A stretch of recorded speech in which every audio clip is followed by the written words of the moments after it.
guys! Welcome to Mel Orosio channel. Wow, nangingitim yung lips natin. Medyo masama yung pakiramdam natin. So guys, tayo ay mag-open ng ating SF na online shopping. Dahil nga online order kasi nga nung nag-order ako ng man's wallet, medyo may sira. So ibinalik ko sa night brace.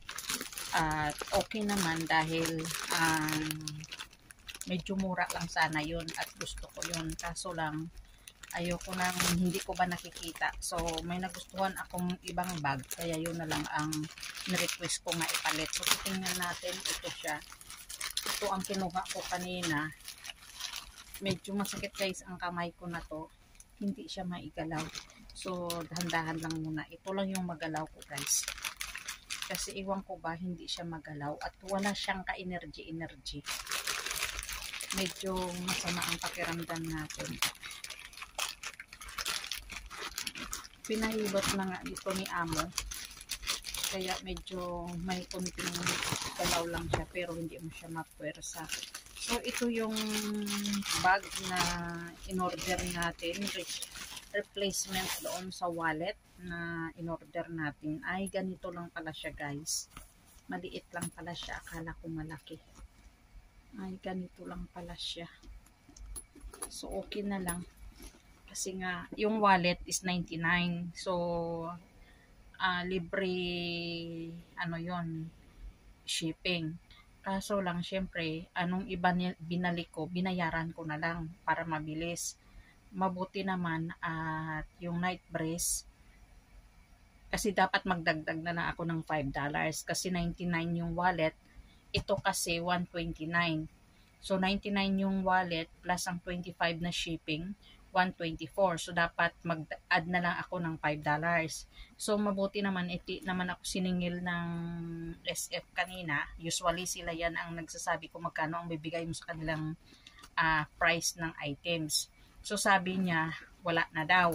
So hindi ko na lang nagbigay ng $5 kasi nga, syempre namasahe pa ako guys, Diyos ko. So ang nangyari, nung pumunta ako sa 10 kong doon na SF ako naghulog, magkano ng pamasahe ko? Diba? Papunta doon, pabalik, magkano na? $6 yun. So 12. So talo pa ako dahil ang pamasahe ko ngayon, nag-train ako, 5 o 550. So bali $11. So, parang ang presyo niya ay 150 na. O, sobra. So, ito siya guys. Okay naman, maganda. So, yan. Ay, ito siya. Akala ko malaki. Maliit lang pala siya. Pero okay na lang. Akala ko medyo may kalakihan. Medyo ganon siya. Mas okay pa pala yung sa ate ko na order online. Mas mahaba yun at malaki. Ito maliit lang siya, oh. So kung minsan pala magtatanong tayo kung magkano yung o anong size yung mga bag. Kasi nga makikita natin live o makikita natin nga live nga, akala natin malaki na. Maraming mapaglagyan, yun pala hindi. So yan. So silipin natin. Hindi naman siya gaano kalaki. Liit lang siya. Akala ko malaki siya. So, okay na lang guys. So, pwede siya. Wala siyang compartment. Wala. Isang ano lang. Tapos, mayroon lang siyang maliit na packet dito. Yun lang. Try natin check. Kasi nga, kung hindi natin i-check, tapos may sira, hindi natin maibalik-balik. So, ang liit niya guys. Pero okay na rin. Pwede siya malagyan ng wallet mo at saka cellphone at tissue. Yun lang. At ballpen. At organizer na maliit. So, thank you for watching. At ito nga, maganda lang yung kanyang tali. Yung tali niya medyo malaki. Parang hindi nagka-match dito sa bag dahil yung bag maliit. Tapos yung tali napakalaki. So, yan lang muna. Pero at least, sige na lang. Diba? So, thank you for watching.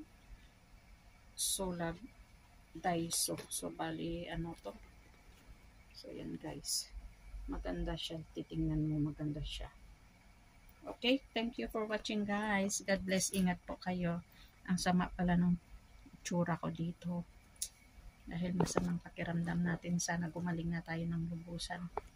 Bye guys, ingat po.